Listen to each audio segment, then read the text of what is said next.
What is going on? You are watching and listening to Tags Live. Talk about gay sex, the live version. I'm your host, Steve V, alongside hunky Cody Maurice Doggett. How are you, Cody? Hello, darling. Sexiest man alive here, right here, sitting next to you, honey. Okay. Okay, I didn't say all that, but we're going to be talking about the sexiest man alive. But you're doing okay over there, and I'm not mad about thank you, it. darling. As are you always. Thank you. We want to welcome everybody to Wednesday night, our live version of Tags Podcast over on the Connection Zone. It's the Wednesday night lineup on Get Vocal platform. We're very excited to be a part of this platform. We are here every Wednesday night at 9 p.m. Eastern Time, alongside other shows that have to do with relationships, sex, and we fall into all that. So we welcome you. And this is the show that you get to participate in. If you're on the Get Vocal platform, feel free to weigh in on the left side of the screen and give us your feedback or tell us a juicy story that relates to some of our tales that we're telling today. We're also on our YouTube channel. Check out over there to see if you got some comments. Anyways, let's get right into it. You were on our Tags podcast show, Cody, this week. You filled in for Lincoln, I did. Thank you for doing that. One of the things I talked about that I wanted to go over was a documentary for Trans Awareness Week. It's been Trans Awareness Week since the 13th, and it ends tomorrow. A lot of people are talking about Trans Awareness Week. I think it should really be a year because there's so many things and people to talk about, and we really need to be aware, even within our own gay community, I believe, at times. Amen. And one of the things you can do is a documentary called Born to Be. It comes out actually virtually today. You can watch it. You can go to TAGSPodcast.com. I wrote a review on it. So riveting, about a doctor that does gender assignment surgery for people. And this doctor who's straight stepped up to the plate when essentially nobody else would in his community here in New York City. And he had to learn extremely difficult surgeries. He was a plastic surgeon already, but the level of challenging surgery that he had to learn scientifically, which there is no medical book on this stuff. Yeah, exactly. He had to learn, and it follows him. And I wanted to make a correction. If you listen to episode 218, I said that Dr. Ting plays the viola. That was a mistake. He actually plays and went to Juilliard School for the double bass. Just a correction on that. If you listen to that, he's musically inclined as well, which actually kind of makes sense, Cody, because somebody that really knows classically trained instruments, got to be dexterous with I would want them to work on my face. I'm just saying. Oh, darling, you don't need anything done, darling. You look fabulous. Not yet. And give it a year. Oh, thanks. I have a big birthday coming up. So, yeah. Anyways, really great documentary, Born to Be. Read my review on tagspodcast.com. It's out virtually. You can start watching it.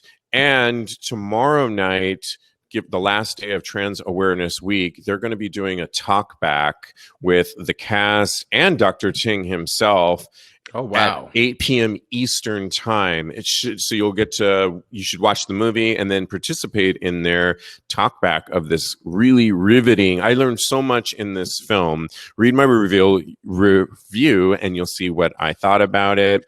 Fabulous. Another thing I wanted to talk quickly about is, being Trans Awareness Week, there's a few things that we can tell our allies, our cis allies, and also our gay allies, really, to be honest. Yeah. And absolutely. New Now Next did the top 5 things that you can talk about when you're talking about trans awareness. And one of them is educate yourself on trans issues without asking trans people to do it for you. Well, I think I already did it for you on Born to Be, the documentary that just came out today. I think you should check that out. And there's a lot of other ways to do that. Number 2, listen to trans people, especially if you make a mistake. Yes. And on that one, I was watching Isis King. Cody, do you know Isis King from? I do. She was on Top Model. Yeah. She was just in the movie. Oh, she's an actress too. Yeah. Yes, she was just in the Central Park 5 movie. It is called When They See Us. That's what it's called. Wow, good. Yeah. That's great that you knew that. Well, Isis I was hearing her talk today, and she's promoting a new MasterCard that is specifically for the trans community that puts the name that you want on a card. And I think it's really cool. One of the tips that she gave is and to piggyback off of Born to Be, which is about working on your genitals and changing them if you want to. And not every transgender wants that done to them. But do not ask a trans person what's going on down there in any way, shape, or form. And that might sound like an obvious one, Cody, but you would be surprised at the level of mistakes that people make on that. Are you surprised by that? I'm not. I mean, I have been educated about that for quite some time, but like you said, it takes time to educate yourself, and wherever you are is perfectly fine, but just make sure you're being respectful and wonderful to these people, because they are people at the same time. So absolutely. And they share our acronym LGBTQ+. So there are brothers and sisters. That's absolutely right. One other thing she mentioned was when it comes to ask somebody their preferred pronoun. And I thought that was a really good one. And she said, she used an example, no disrespect, but I just want to know, what pronoun do you prefer going by? And I think that could be, when you're not certain of that, a cool question to ask somebody in that vein. And lastly, don't refer to trans people from their past tense. In other words, their past lives. In other words, when they were a boy or when they were a girl. They don't want to hear that. They are who they are now. Yeah. Refer to them in their current. Yes. See, I'm still struggling. I'm still working through it. Absolutely. I'm still learning. So I was going to say preferred, but that's wrong too. So yeah, just who they are, who they feel they are inside. Yes. Do we have any comments going on, Cody, that you can read? Kevin says, do you ever struggle calling a friend's pronouns specifically for non-binary? And I said, I have. I even have a story about on Grindr referring to someone as a gentleman. And they said, no, that's not my pronoun. I am them and they. Yes, exactly. And I said, I apologize profusely. I will not be making that mistake again. And Kevin also says, especially when their name is androgynous. So if they have a Sam or a Alex or anything that can be deemed as either masculine or feminine, just remember to be cognizant of their pronouns and what they prefer to be called. And another tip maybe that I just thought of is when you're scrolling around the apps, maybe look at the profile and see what people put. Oftentimes people that want to be called they, them, put that in their profiles. And I think that's a good way to kind of see that, and don't gloss over to the good stuff, because that is it's probably what I did, honestly. But you might get the good stuff if you look at the top and read the whole contract. Okay. Yes, exactly. Read the fine print for sure.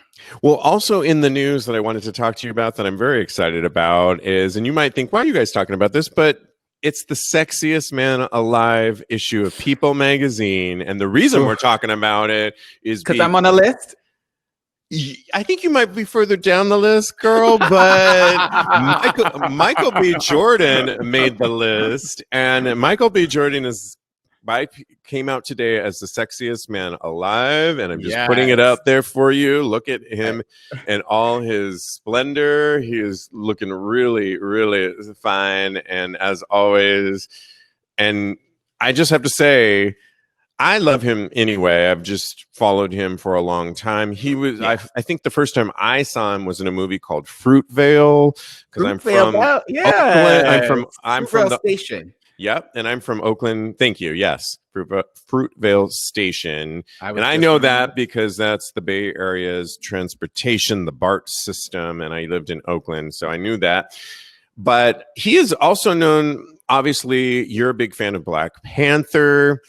Michael B. Jordan is the first actor producer to adopt an inclusion rider for his company, Outlier Society. The clause is a formal declaration of diverse hiring practices stating that women, people of color, people with disabilities, and people of LGBTQ and marginalized communities who are traditionally underrepresented be depicted on screen in proportion to their representation in the population.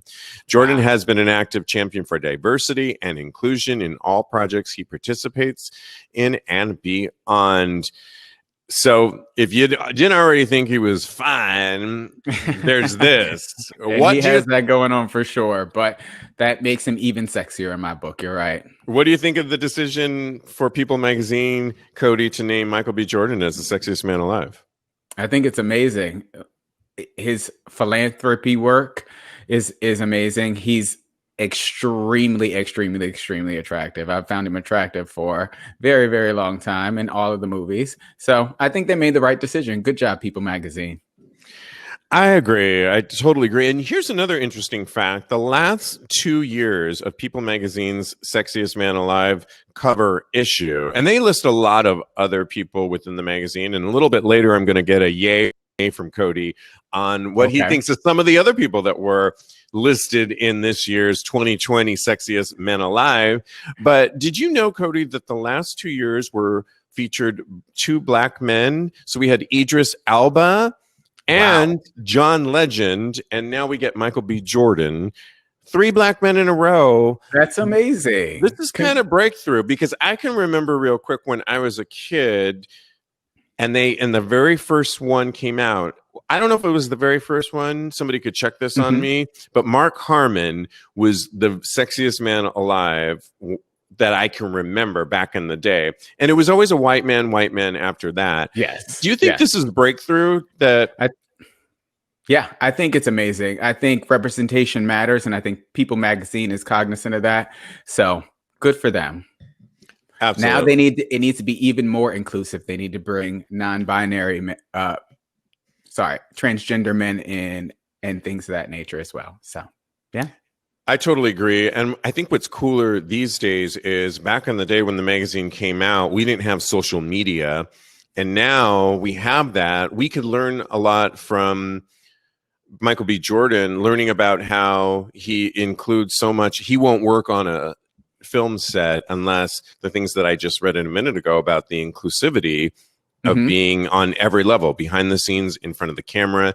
And back then, I don't know that they really did all of that. So I think there's a better platform now. And just to read you a couple things, one that caught my initial read was, what's your secret to your confidence today? And he says, fully realizing that you can't make everybody happy.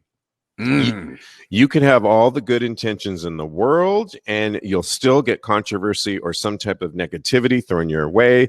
Sometimes you just got to trust the universe. You've got to just believe in yourself and do what you feel is right. I think that adds up and builds confidence. And I like that. I thought that was really key. He also says, people on things we would be surprised about him. One of the things he said, people would be surprised to know that I cook, I love driving, and I love anime.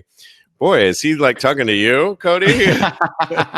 So I did know that he liked anime because we share that in common. So I'm telling you, I've been crushing on him for quite some time. And little tidbit about Cody, he loves to cook. And before we have a little pre-production meeting every week before we go live for you guys, so we're prepared. And we had our meeting, and he said, okay, I got to get off this phone to cook my meal so that when I get off our live show, I got a meal planned for me. So exactly, Cody cooks. And I do. So I make a good house husband, just like Michael B. Jordan.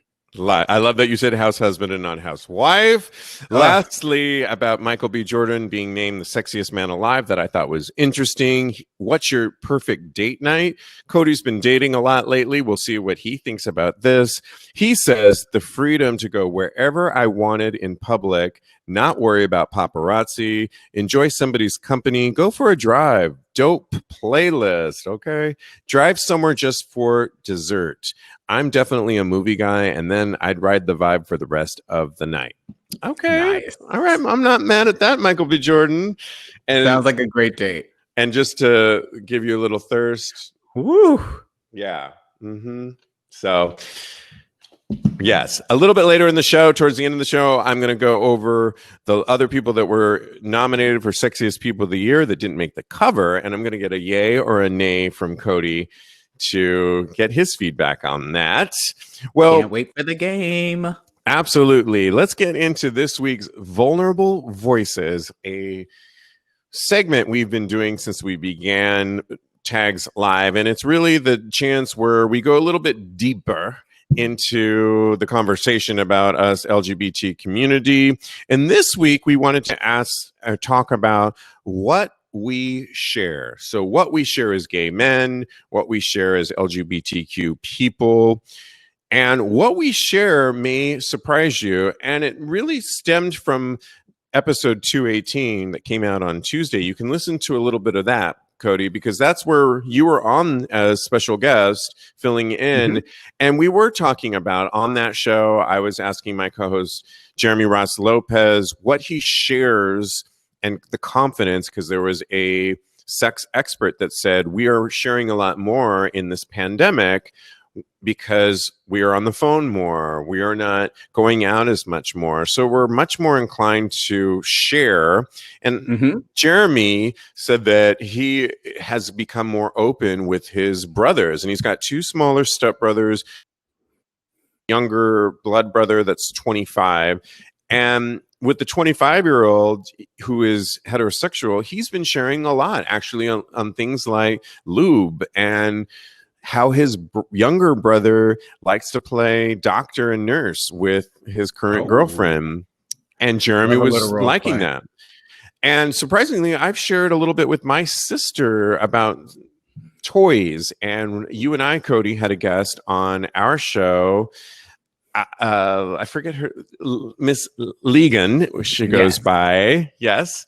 And she has a adult toy company, and my sister was saying, I might want to order some of those adult toys. And it got us talking openly about toys. And I know she listens to this show. You, on the other hand, said you weren't so quick to open about your sexuality, say with your blood sister, correct? About sex specifically. Right. I can tell her about dating and things of that nature. Anything but sex. Well, to piggyback off, and I think you'll relate to this, to piggyback off of the topic that we're talking about, Alex Chavez, I'm not sure how to pronounce this, gained a following authoring candid articles about sex and HIV in national magazines and his blog, Love Beastly. He just signed a book deal. The gay journalist tells us what it's like to share your innermost fears and fetishes with the world. And I think he pitched the book and all of his sex life because he was doing this blog, and he wanted to be explicit. He says he's not a certified sex therapist, although he may want to be at some point. And he says there are moments he's gotten shy. It's one thing to write an article about fisting on the internet and explain it, because there's a level of distance when you're teaching about sex that isn't present when you're writing about your own sex. The points that make me the most afraid to talk about sex, like my very extreme kinks, he's like fisting, substance abuse, and gay men. He says he has a really hard time talking about it. And, quote, I'm having to present things I know my parents don't know about and I'm really shy about, which is really surprising to me. Well, he recently, as he was preparing for this book and writing all about it, Okay. wrote in his blog about being positive on World AIDS Day. Yeah. And his family took a while to come to the blog, but wouldn't you know it, they came to read it right on World AIDS Day when he wrote about being positive. So not only were they going to be hearing about his sex life, but now that he was positive, and he says it was probably like what you thought, excruciating, but in the end, he was happy the way it came out, and he had a personal conversation with them. I don't know. I'm not sure if you read the article at all, but what were your first thoughts when you heard that story about how his family found out about him being positive when they read this online? I think it's hard when you share so much of yourself and you feel the pressure to share everything with people, but there's a certain part that you haven't necessarily shared with your immediate family, and them finding out in such a visceral way and not firsthand, really. Yeah. It's hurtful towards the parents. I can understand that I would imagine that his parents were pretty hurt by that. What do you think? I'm not sure if they should be hurt, but I think later what we found out in the article is that it all came around and they actually apologized because they realized they had a part in the way they raised him and the way they maybe made him feel that it wasn't a comfortable thing to talk about him being gay. And not only was it not comfortable, they didn't create an environment for him to feel comfortable to talk about his sexuality, but also about getting HIV. And I think he says in the article that they took responsibility for that and they apologized for that, not creating an environment where he could feel comfortable talking about that. I know for myself, my parents growing up in a Catholic household, going to Catholic school my whole life, being Latino in the era that I grew up, being gay wasn't something that was going to go over really well with my parents growing up in the early 80s into the late 80s. That wasn't something that I know would have gone over very well. Yeah. AIDS was at its height. I've told on the show before that I had teammates. I was on a gymnastic team and they were making fun of other gay guys that were even thought to have AIDS or HIV. Education of HIV was in the 80s was at the height of it all. And it was not something that people were like having empathy for at all. So I don't think, I'm not HIV positive, but I was gay and I did not feel comfortable sharing at all with them. Now, it's been later in life that I just more recently in the last several years in my late 40s came out to my mom, and times have changed and we had a really good conversation. And I felt that I could have probably come out earlier, but I didn't. When you haven't come out for so long, it's almost like they probably know. But there was a moment in time recently in the last several years that I did feel comfortable actually coming out to my mom. And like I said, times have changed. It isn't the early 80s and it wasn't what it was. I don't know. Your thoughts? So all I have is like to relate it to my situation, and talking about sex with your parents, I feel in my situation specifically is always tough. It's uncomfortable. You don't want to see your parents as sexual beings. They don't want to see you as sexual beings, even though you both are. You're both adults at this point. And while my mom knows a lot about me, I would never share something, well, specifically here on this show, that she doesn't know already or that she can't already readily assume. Like, she assumes that I'm having sex. Trust me. We all do. Not as much as I used to. Okay. But, yeah. But something so private and something that she should hear from me firsthand, I think that you should tell that person before you reveal it to the world, because it also said in the article that the parents were having to field questions from family members, which I think can be a very uncomfortable thing. Yeah, maybe in this situation, although the family apologized in many ways, Mm-hmm. he should have also, and I think he came to the realization that if he was going to, he had a public platform Yeah. of talking about sex that his family already knew about. It's just what the article stated, they weren't reading it. And he should have maybe known that they were going to read it at some point. And on World AIDS Day, when he decided to come out and tell everybody on his well-read blog that he had told his family about this monumental thing that he was going to tell the world. Yeah. Maybe then he should have said, I'm about to tell something up to the world Yeah. on my blog that you guys know exists. And with that, just beware if you want to choose to read that. That may have been a good heads up for his family. I don't know. Do you agree with that? So.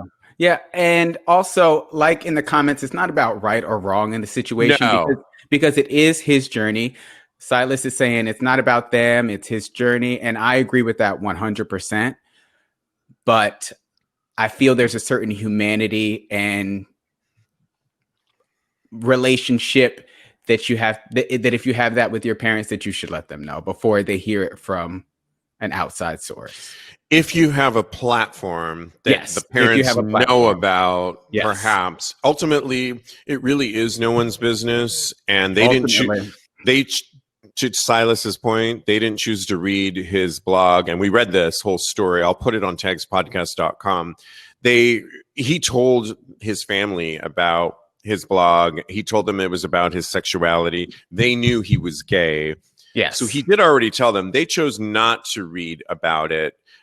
They, of course, chose to read about it on World AIDS Day when he divulged that he was HIV positive. And I will tell a quick personal story of a friend of mine that I was close with. We're not really close anymore. That is HIV positive. And he was on a show as well and never told his mother. Now, his mother died and he never told her. And his reasoning was she got sick and he didn't have any symptoms. He's been living with the virus undetected for years and years and years. In fact, even before that, he was undetectable.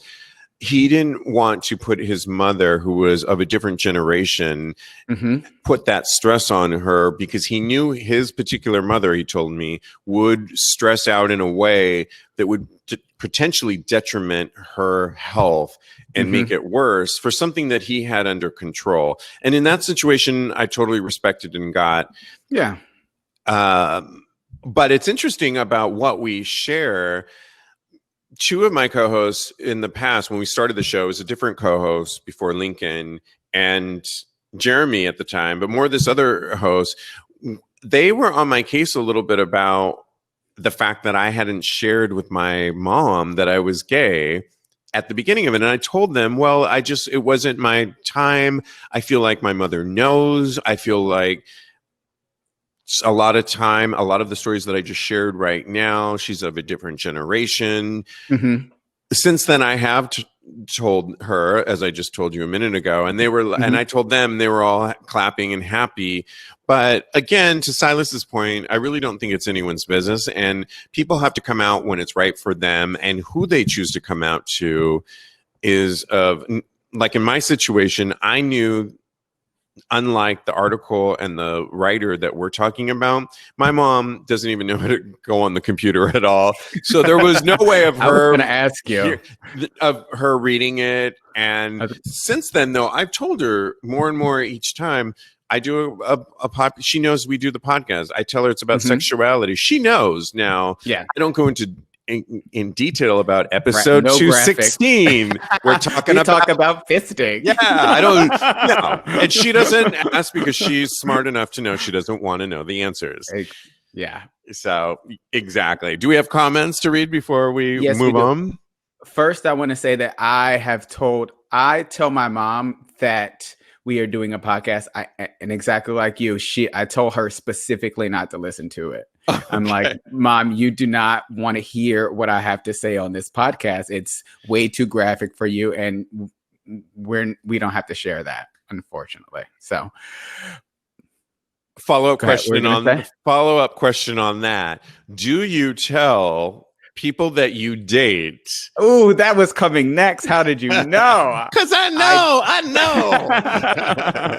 I don't tell people that I date at the first couple dates. I don't tell them, unless, of course, they listen to the podcast already and they know that I'm on here. I've spoken to someone from the podcast before, so they already know, of course. So, yeah, I don't tell people that I go on dates with that I'm on a podcast, because I feel like it gives them an unfair advantage as far as what my mindset is about sex, that I feel like should be organic when it comes to talking about sex and what we like and things of that nature. And yeah, and I don't have that advantage. Why am I going to give somebody a leg up on me when I don't have that leg up on them? And that sounds a little bit selfish, but it's where I am right now. I'm just thinking of the leg up and what you're doing with the leg. Oh, you know what to do with the legs, bitch. I know my legs are up. All right. Do we have comments before we move on? Because we do. Kevin agrees with you. Silas says humanity has to be given to receive, which I agree with 100%. Kevin says it's important to you to date someone who is it important to you to date someone who is out? What do you think about that question, Steve? Is it important to you to date someone that's already out? To date, yes. To have sex with, no. I agree with you. I have been in a relationship with someone who wasn't completely out, and it was ultimately the downfall of our relationship. You know, you and I are we're of a certain age, which I want to talk about in a second on what we share age. Before we move on, we're going to push this topic on a little bit more. But you and I are of a certain age, have been through it, done that, put in the time, the work, the effort to be our gay selves. And we host a show about our gay sexuality. It would be really strange and weird if we then dated somebody that wasn't comfortable at all with being gay. I think that would be really, because we are on a spectrum on one side and it would be the other spectrum. And I just think inevitably there would be problems. And nothing against them. Again, everybody's journey. To have sex with, I'm okay with. Yeah. Especially if they're super hot. I'm already on my second glass. So. Okay, good. I've got a couple glasses going here. I've got red and white. Oh, but you're double fisting tonight? I am. Good for you. Thank you. Before we end this topic, though, and read some of our comments, I just want to point up the Vulnerable Voices topic today was what we share. And I'm curious just if we can all talk about, do any of us have issues with our age? I'm pushing a certain age. I have a big birthday coming up in January. I'm going to turn 50. I'm, for the most part, embracing it. And I don't have a lot of issues with it.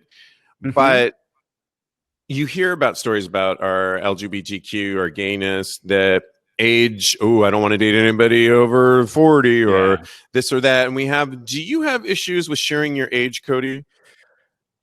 I do. I'm going to be completely honest. I try and be as open and honest on the podcast. I mean, at possible. 25, Cody, I don't know why. I'm looking a little haggard for 25, honestly. You can give me a shot of vodka later for that. Gotta get the beer goggles on for me to look 25. But yeah, I do have some hangups about my age. I mean, getting older, I feel like it's not easy in society. I feel that women get it the most, and then very next is gay men, because so much societal pressure is put on us about our age. You get relegated to the doldrums, the elephant bone factory. I don't know what. What were you going to say? You know, to your point, I said just a minute ago that I don't have an issue. And to your point, when I do go, on the apps, and I'm going on them more in this pandemic, I do notice that I probably wouldn't put my age on my profile in the apps, because I think before you meet somebody and you know their actual energy in person, what they really look like in person, because a lot of people would think, oh, is there filters over him? Is that really what he looks like? And what's his general energy like? I've met young people that felt in their 30s that felt like they were 50. I've met 50-year-olds that felt like they were young and youthful, like moi. And so I think, you know, we judge a lot on social media and the apps about age. And so I probably leave that blank when it comes to and defer on the apps. Would you agree on that, or no? I agree with you 100%. I leave it completely blank. And then if they ask, I'm 100% honest. Yes. Normally what I get is that I look a lot younger than my age. Okay. And then they meet me and they're like, you're not that old. You're just as young as I am, because I have a very youthful energy. You do. You absolutely do. And that would concur with what I just said. Let's read a few comments before we move on. Go ahead, Cody. Kevin says, like, when is it you're in your 40s? Well, that's from bygone. Silas says, I couldn't get turned on by someone who isn't true with themselves. It's a complete turn off for him. Silas says he's 39. I'm going to say it again so everybody can hear it again. Silas Rivera is 39. Okay. And then Kevin, I need for everybody to hear this too. Kevin says that I look younger than him and he's 27. Okay. So, all right. I'll take it. Thank you, Kevin. And then Steve is actually reading to see if I'm telling the truth. I am. He said it. He said it. It's true. Okay. Well, thanks for playing on this. We've got to move on to some hot gay sex topics, which I'm really excited about. And vulnerable. I love our vulnerable voices. There's more we could talk about. We could probably do more next time. We could talk for another 20 minutes on that, actually. But yeah. So there's a whole story that came out about our adult toys, and so many of us are playing with adult toys these days, myself included. I know you are too, Cody, Maurice Doggett. You know it, honey. There was a funny story that came out in Instinct magazine that cracked me up. It's ever wonder what you do with that dildo after you've used it? Spray it with Lysol, use alcohol wipes, wash and scrub it in the sink. Let it soak in the tub. Anything except for washing and then throwing it in the dryer to tumble dry. We don't want to speak from experience, they say. What? We would never, but just in case you need some evidence of a surefire way to ruin a perfectly good toy, London-based performer Kane, who goes by Kane, wants you to heed his warning. You can follow him. Oh, gosh, it's a big, long name, but he's Kane, and I'll list it on TAGSPodcast.com. He writes, don't accidentally tumble dry your dildo, guys. And the dildo looks so sad and shriveled up. It didn't look that big to begin with. I'm imagining, or maybe it was huge, and maybe that's what happens when you put it in the tumble dry section. But it looks so sad. Like Clayface from Batman? Is that what it looks like? Oh, I don't know. I'm scared even looking at it. And you could imagine the memes and everything that came along with it. Like, dude, what did you do? How do you accidentally tumble dry a dildo? What, like, was it hiding in your pocket or what happened? I don't know. Well, I don't get that. Child, you know, when I'm wrapping up everything in my bedroom to clear, if in case somebody's coming, the crew's coming over or something, I get a big towel and I throw all my toys sometimes, and I wrap it up and throw it in there. And sometimes things. Oh, no. Yeah, but so maybe that's how it happened. I don't know. Okay. All right. I'm glad you explained it. Thank you so much. Or maybe this dildo. See, I don't think this would happen with any of my dildos. My dildos, I wish I had one for show and tell here, but they're like the size of this water bottle and the thickness of this water bottle too. Listeners, it's thick and it's big and it's black. But the one that he showed that's perfect. Shriveled up maybe wasn't that big to begin with. I don't know. Yeah, you never know. It could have been in his pocket. but I would guess that you would know that the dildo was there. I think that I would treat my dildo like gold if I had one, and I'm looking to get one. You've made several suggestions for me. And you could get a butt plug, and they make them in smaller sizes. I was thinking about that. We'll talk more. We decided to check in with what's the best way to clean your sex toys. And believe it or not, Brown University had a whole study on the best and proper ways of cleaning your sex toys.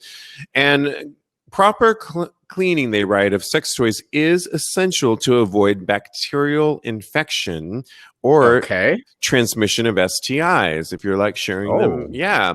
So while some STIs die once the fluid they live in dries, others such as hepatitis and scabies can live for weeks or months outside of the body. If you want to prevent, so they say it's important to remove fluids that may be on sex toys before using near or in your ass or your vagina. And it's important to keep the instructions for cleaning of the sex toys. I throw everything away. So yeah, I got to remember that and follow them carefully. If you feel that cleaning the toy properly would be too time consuming or unrealistic for you, think about buying a different toy. All right.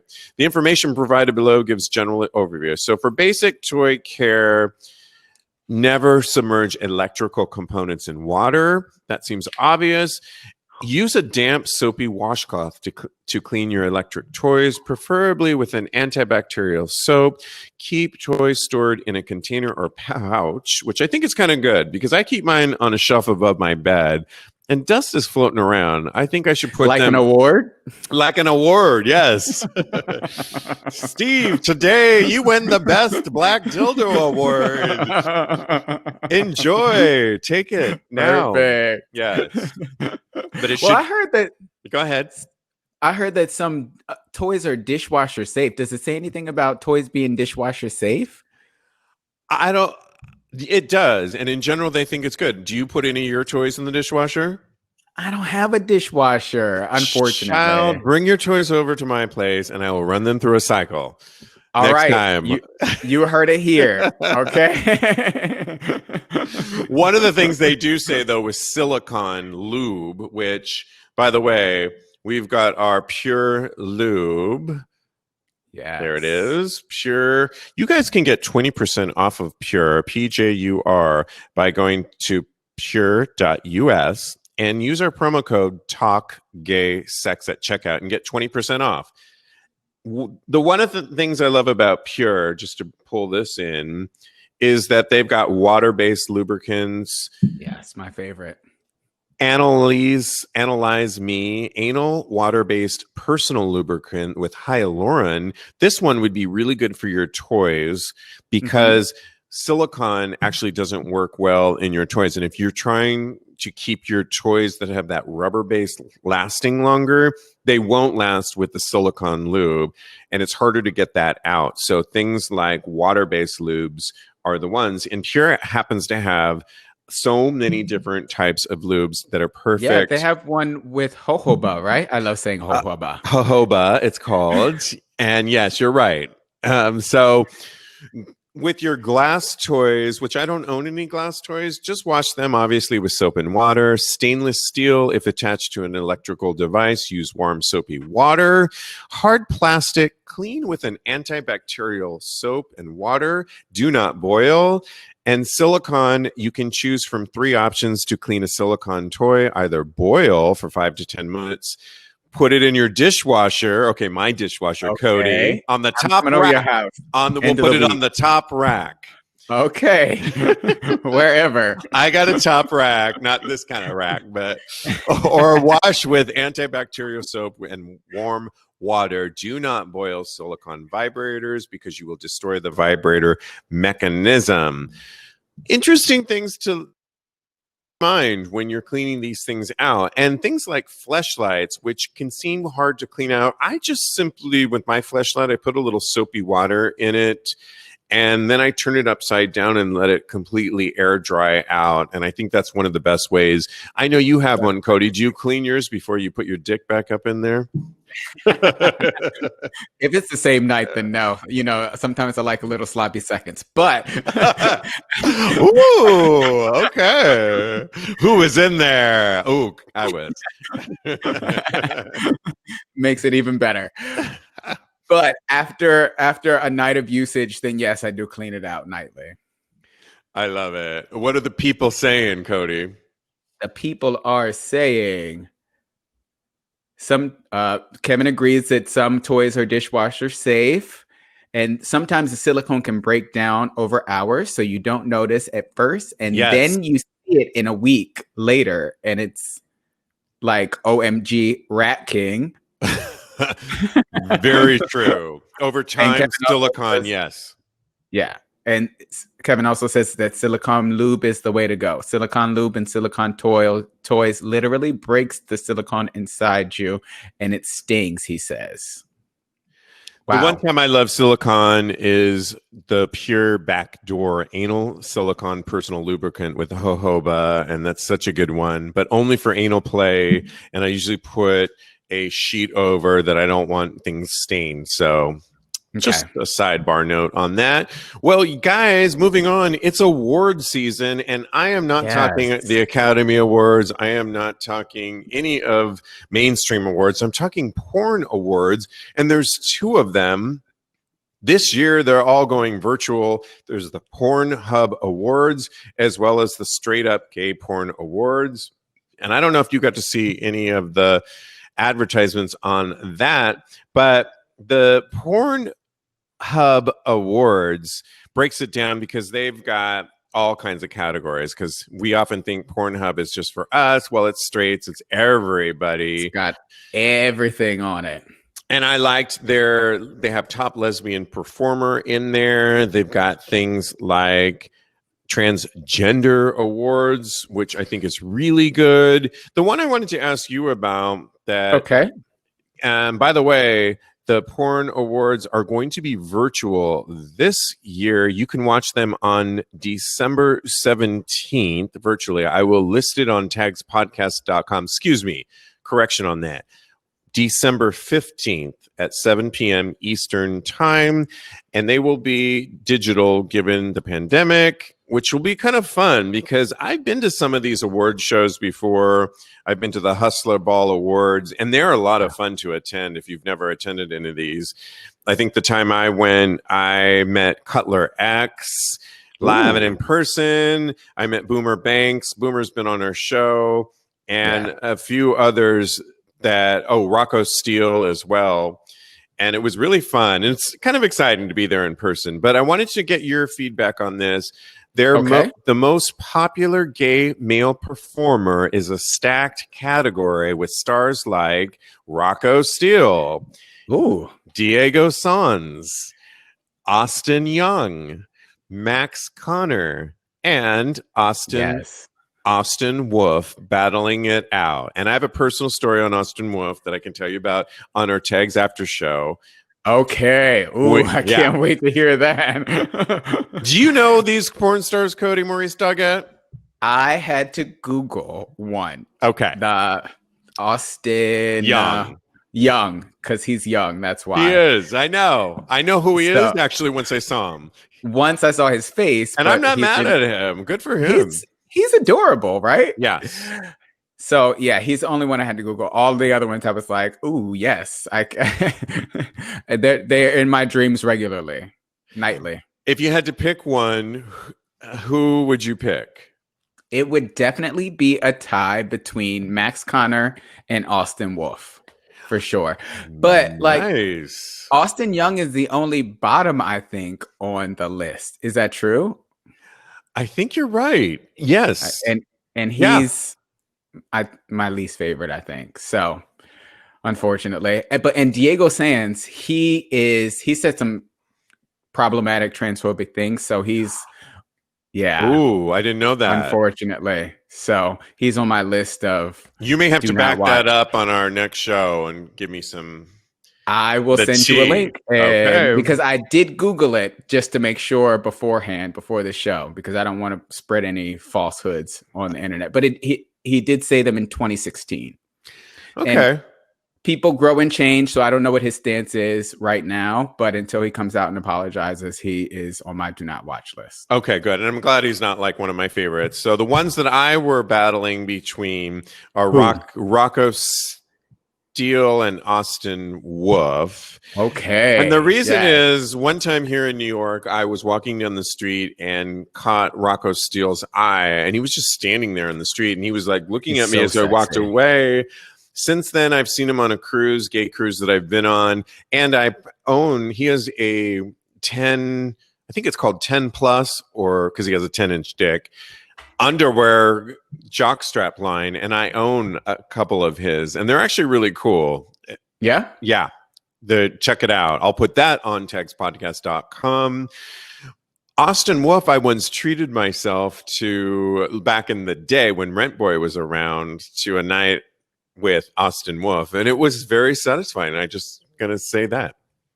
Oh, yeah, that's all I'm saying. We're gonna hear about this on the after show on patreon.com/talk about gay sex.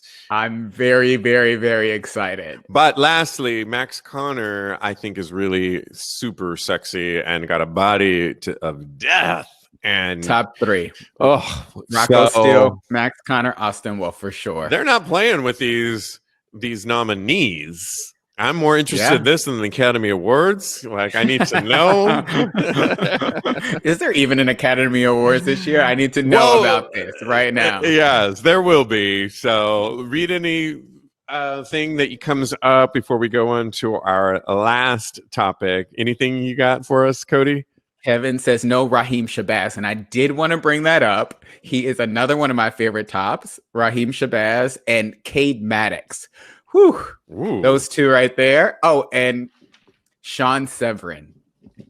Okay. I have a lot of favorite porn stars. I could go down the list. I could take up the last 20 minutes of the show right now. We don't have that time because it's time to play Cody Maurice, yay or nay, on other people that got voted sexiest men alive this year. And we just talked about Michael B. Jordan is the sexiest man alive, but there's other people. Yes. This issue is really jam-packed full. I will be sticking the pages together throughout this whole holiday season. I might have to buy 5 copies of it, but not unusual for your magazine. No, let's just get a yay or nay. Cody Maurice Doggett. Harry Styles is one of the first 26-year-old who is listed, and yay or nay to him, Harry Styles. He's a yay, but he's a reluctant yay. I wouldn't kick him out of bed. However, he's not at the top of my list. I'm going to have to go with nay. I know he pushes boundaries on gender fluidity, but yes, he looks a little dirty to me, and not in the dirty way that I like. It's a little take a shower dirty. I'm going to have to go with nay. I'm going to have to go with nay. All right. My new favorite, I'm just going to start this off. I'm obsessed with him. I'm so mad that I'm late to the game. The Daily Show's host, Trevor Noah. I saw his picture. I love Trevor. Yeah, all the way, yay. And all the way. And what's interesting about Trevor, and I know I'm late to the game, is currently Trevor could go back to the studio for his daily show. He opts not to. He's like, I am not playing with this pandemic. He actually does it from his couch, the Daily Show from his couch. Daily Show at home. He's grown his fro out. He wears, and he's he's so cute. He's known for wearing these fitted suits, and he likes wearing a good suit. He's been quoted as saying, but in this pandemic, he's also a lover of a hoodie, and he's got like bright pink, bright blue, bright orange. Every night is a different hoodie with the hair grown out. I like that Trevor Noah too. I'm not mad at it. I'm obsessed. Do I get a yay or a nay? An emphatic yay. Curl up on the couch with Trevor Noah all the time. All right. Maluma, of course. I mean, can we just say yay? We don't have that much time. Double yay. Going through here, Paul Rudd, actor Paul Rudd is on the list, and I'm just going to give it a yay. Why? Yay, because for me too. Brian Bennett, who created the Port of Glory, and you're going to wonder, like, how are you going to tie this in with Paul Rudd? I have faith in you. I got my Port of Glory, and you can get yours, portofglory.club. It's a portable glory hole. It's the perfect gift this Christmas season. I just got mine. You can see the Stevie there. I'm going to set it up a little bit later. This instead of my, I said tinseltoe the other day, but I really meant, what's the thing you kiss under? Oh, mistletoe. Mistletoe. Instead of mistletoe, I'm putting up my portofglory.club, and you can get $20 off if you go to portofglory.club and mention Tags Podcast. It's the perfect gift. But the reason I mentioned Paul Rudd is Brian Bennett, who created the Port of Glory, said that when he voted this presidential election season, I was all happy that I got a cup of coffee and you got offered a sandwich. He got offered a cookie by Paul Rudd while he voted. What? Wow, that's amazing. And you'll be kissing something else underneath your Port of Glory. Exactly. And it better be the size of this. Do you give a yay or nay to Paul Rudd? Oh, definite yay. I've loved him since Clueless. I love it. And lastly, because there's so many more, you guys can get the People Magazine Sexiest Men Alive, The Weeknd. What do you think? Yay or nay? Yeah, he's not for me. Sorry. I'm going to go with a nay too. I like some of his music, but not all of it. And yeah, why do you give it a nay? Uh-oh. You wrap it up real quick, girl, because we don't have that much time. Yeah, he's not for me. Okay. He's not my type. He's not a lot of things about him. Okay. We'll leave it at that. Yeah, exactly. Oh, Kevin Barbie, what are we going by there? He's doing the Super Bowl. I know. What do we Super Bowl? To me, it's a little lackluster person to do the Super Bowl. I don't know. What do you think? But this is a different year. So let me just say, I'm not going to be watching the Super Bowl this year. I normally watch it for the halftime show because they're always so amazing, but he's not my favorite. I hear you. Any other? Oh, Dante Cole said. Oh, no. Kevin said Dante Cole is another one of his favorite performers. One of my favorites, Kevin, as well. And Dante has been on Tag's podcast. I got to interview him on a Zoom call during the pandemic. And he was so charming, so sexy. He couldn't have been lovelier. And I have his phone number, but I'm not going to use it. But he did say he would teach me how to do a pull-up. And I might hold him to it. A pull-up. A pull-up? You know, I can teach you how to do a pull-up. Girl, I want Dante to teach me, not you. Okay. Back off. All right. That's all the time. Thanks for playing. Check out our after show this week. You can go to patreon.com/talk about gay sex and take our sex poll. We do it every single week based on the topics we've talked about on both shows, Tags Podcast and Tags Live. And we want to really hear from you.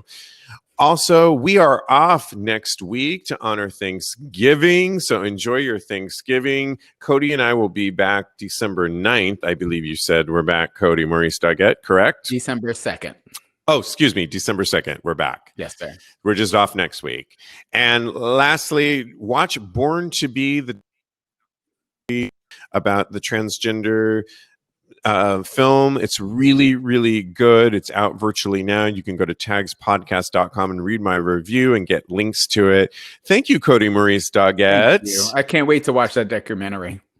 Absolutely. And you can follow Cody at Mista Maurice, and Mista is Mistah Maurice on Instagram. Follow us as well at Tags Podcast on all social media platforms. Thank you, virtual audience. This has been a lot of fun.